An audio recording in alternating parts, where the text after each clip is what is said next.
You might draw a little circle. This is where you are. 10 years from now you could be here, or 10 years from now you could be here. And the difference in 10 years between here and here could be significant in money and lifestyle, treasures, equity. In 10 years, an incredible difference. But right here, a small difference in the change of discipline, the change of thinking to start you on this journey versus this journey. Now, it's also very important intellectually to know whether or not you're headed this way or this way. And once you decide, 10 years from now, I think that the gathering of my intellectual and personal and spiritual and moral and economic treasure may not be that great. The key is to start right now making these changes to walk this new road. If you start early, the fortune belongs to you. If you start early. All fortunes that are available to humans, if you start early, the promise looms large and the odds are heavy in your favor. Now, yes, it's possible to do some radical things starting late and still arrive with some good treasures and some good things. But when you haven't got that much time left, now sometimes the decision has to be so drastic people are not willing to make it and they're too tired and too weary and too ill. And say, look, I don't have much time left. It's not going to happen for me anyway. It's easy to take that attitude. But everyone here, we've got the time over the next 10 years. We've got the time the next 20 years. We've got the time the next 30 years to make some repair now in our errors of the past and set up some new disciplines. And I'm telling you, that's going to change everything. What else could we do to make it better? How could we possibly improve? This is called the possibility for life change starts with education. Don't be lazy in learning. Don't be lazy in picking up the ideas. Don't be lazy in learning from your own experience. To make your life work out worthwhile, you've got to have some ideas. You've got to have the information. So you've got to be smart. In fact, in this decade, you must be much smarter than you were in the last decade. You've got to read the books. You've got to come up with the information. When I have a chance to talk to the high school kids, that's the theme of my talk. Get smart. There's nothing worse than being stupid. And if you will read the books, learn from your experiences, do all the things that you possibly can to get the information, sure enough, you'll be wiser this year than you were last year. 5 years from now, I wish for you to arrive at a well-designed place. A place of productivity, a place that'll make you feel good about yourself, a place that'll give you honor and respect, a place that'll give you influence to touch other people 5 years from now that you couldn't do today. Where will you be in 5 years? Key phrase, we go the direction we face. If you start designing something at the end of this direction, sure enough, you will start going the direction you face. Wealth is a word that conjures a wide variety of mental images, and that is part of my purpose, to provoke that wide variety of mental images. For that is where the dreams are, where inspiration comes from, where true incentive is born. To one person, wealth means having enough financial substance to be able to do whatever you wish with your life. To another, it may mean freedom from debt, freedom from the constant claim of obligation. To yet another, it means opportunity. And to many, wealth means a millionaire. Millionaire is a unique word.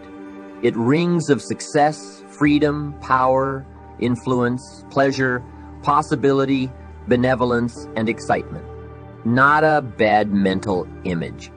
We could talk about the wealth of experience, the wealth of friends, the wealth of love, the wealth of family, the wealth of culture, wealth of many kinds. But I'm going to focus on wealth in the sense of financial freedom.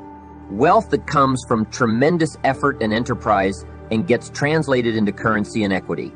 For each of us, the amount of money required to be wealthy will differ.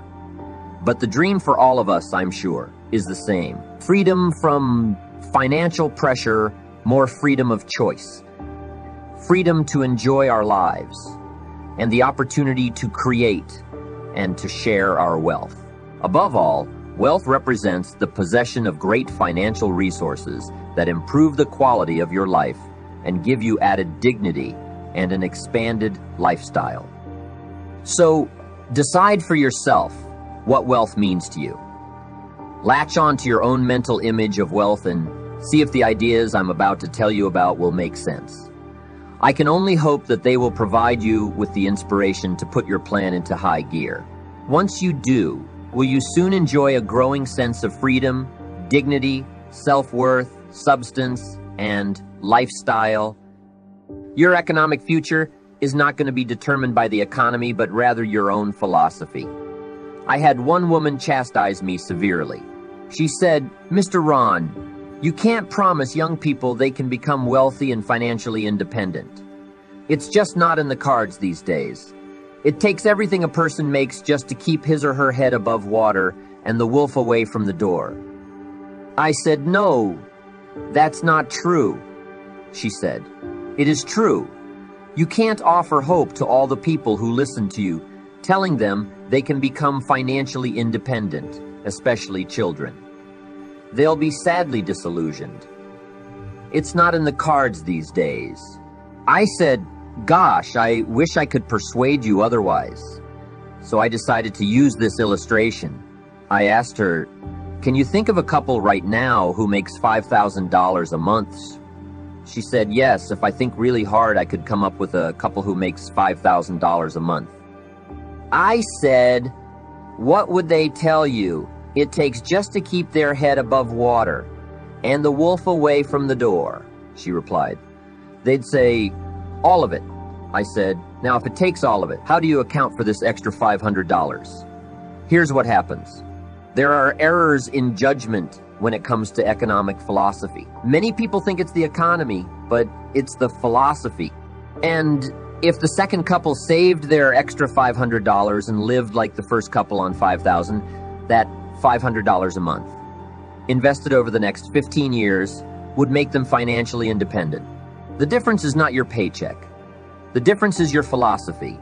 The whole world benefits if we all leave more profit. Touch something and leave it better than you found it. I talked to a man who rents a lot of apartments. He said, "Mr. Ron, you wouldn't believe it. When most people leave the apartment, it's trashed. What a reputation to leave, that everything you touch gets dirty. You've got to turn that around. Train yourself to leave a profit instead." A friend of mine has made money on every car he's bought, because when he sells them, they're in better condition than when he acquires them. The key for parents is to touch a life and leave it better than you found it. The key for leaders is to touch a business and leave it better than you found it. The key for employees is to touch a job and leave it better than you found it. Leave a profit. What a world this would be if everybody tried to leave it in better condition than they found it. Years ago, when I made the decision to turn my economic life around, I had to develop a new attitude as well as new concepts. Here's what I used to say. "I hate to pay my taxes." "Mr. Cho said, "Well, that's one way to live." I countered, "Doesn't everybody hate to pay their taxes?" He said, "No. A few of us have gotten way past that once we understood what taxes are. Here's the purpose of taxes in our democratic society. Taxes are how you care for and feed the goose that lays the golden eggs. Wouldn't you want to feed the goose that lays the golden eggs? How do you feel about feeding the goose? You may think the goose eats too much. That's probably true, but better a fat goose than no goose at all. And the truth is, we all eat too much. Don't let one appetite accuse another. Of course, the government needs to go on a diet. So do most of us. But you still have to care for and feed the goose that lays the golden eggs. The right attitude is so important. Here's what I used to say. I hate to pay my bills. I bring in the mail, and there's nothing but these window envelopes. Bills, bills, bills, bills. Mr. Schoaf said, "Well, that's one way to live." I said, "Doesn't everybody hate to pay their bills?" He said, "No, some of us are way beyond that." I said, "Is it possible to love to pay your bills?" He said, "Yes, reduce your liability and increase your assets. Wouldn't you love to do that?" You can start by adopting a whole new attitude. The next time you pay $100 on an account, put a little note in there that says, "With great delight, I send you this $100. Billing agencies don't get many letters like that. What a great scenario. Reduce your liabilities and increase your assets. Your financial picture is improving. You can learn to love to pay your bills. Think of it as keeping the money in circulation. Think of paying your taxes as feeding the goose that lays the golden eggs. It's all a matter of attitude. Here's the last attitude you need to adopt regarding wealth. Everybody must pay. Of course, life is opportunity, but life is also price. We all must pay. We all must share. One of the classic biblical stories of all time describes a fascinating scenario.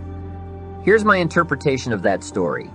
One day, Jesus and his disciples were standing by the synagogue treasury, watching people as they came by with their offerings. Some people came by and put in big amounts. Others came by and put in modest amounts.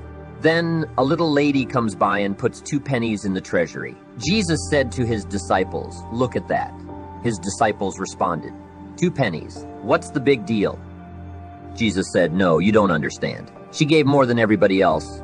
They said, 2 pennies is more than everybody else. He said, "Yes, because I'm certain that her 2 pennies represent most of what she has.